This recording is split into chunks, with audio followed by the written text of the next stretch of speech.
Everyone, it's the Years 1999 here, and welcome back to another Dungeons & Dragons tutorial video. Last week we went over, just how the ability scores work and the basic stats and a little bit about combat. And in today's video we're going to be talking about leveling up. So as you progress through the game, you will gain experience points, or EXP for short. The main way to get these is through combat, but the Dungeon Master may also dispense them for other in-game activities, if he or she decides to. So, whenever you get EXP, mark it down on your character sheet. When you gain enough points, you level up to, the next level. Each level requires more experience than the previous one. And when you level up, you keep any experience you have. It doesn't reset to 0. Now, the DM, he could also just decide to forego experience altogether instead of having the characters level up at the end of each little adventure bit. This method's useful if you're doing a long chain of connected adventures to make a larger story.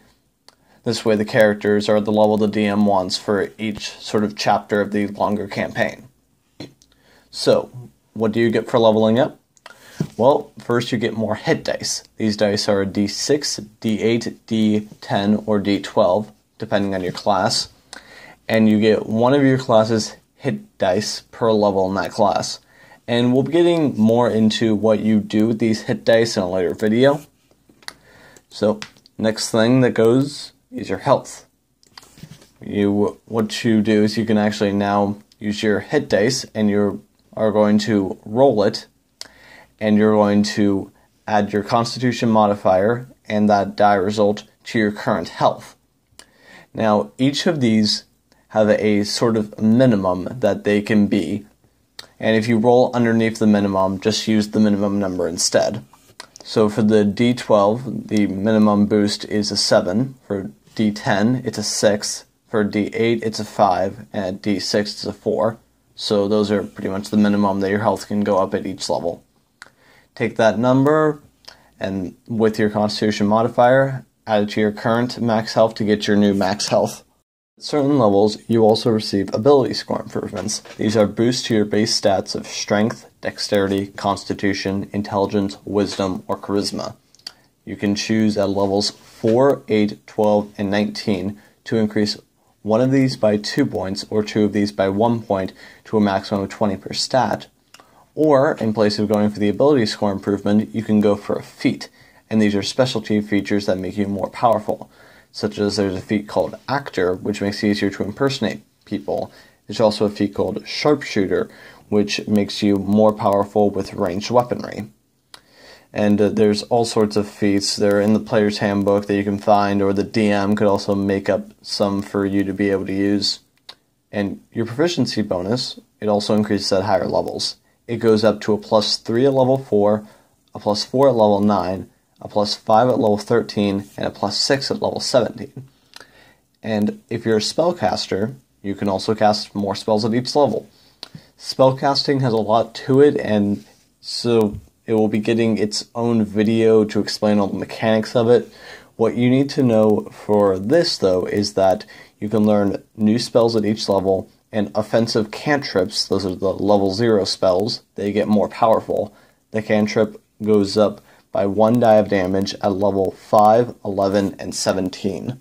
Some races increase in power at higher levels. The Dragonborn's breath weapon does more damage starting at various levels, and Tieflings naturally learn some spells. Your class also has features that you are able to get as you level up, and some features get more powerful at higher levels. For instance, Druids get the Wild Shape feature starting at level 2, letting them turn into animals, and at higher levels they can turn into more powerful creatures and transform more times.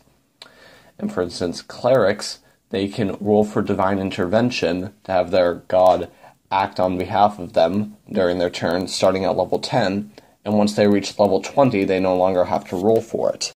If you look at your class's information page, you'll notice that it doesn't have anything after level 20. 20 is essentially the highest you can get for any class, but it isn't necessarily the cap for your character.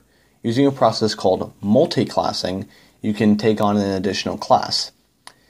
In theory, you could even take on all of the classes and go up like to a really high level.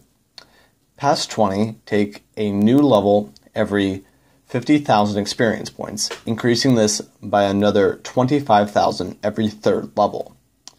Every fifth level past 20, bring up your proficiency bonus by another point, and take an ability score improvement every fourth, keeping with 20 as the limit per stat. Multiclassing also has its own rules for learning spells. Past 20, put an additional spell slot in one spell level, but once you add a slot to a level, you must increase all levels before it before you can add another one. Basically, if you're at level 21, you can take another third level spell slot, but you then have to give an extra spell slot to levels 1 and 2 before you can increase level 3 again. And this will make more sense once, we actually go over how spellcasting works. And a lot of that's just sort of stuff that I came up with that I think works well. That's not necessarily in the player's handbook. So if you want to figure out a better way that works for you, then you can go for it.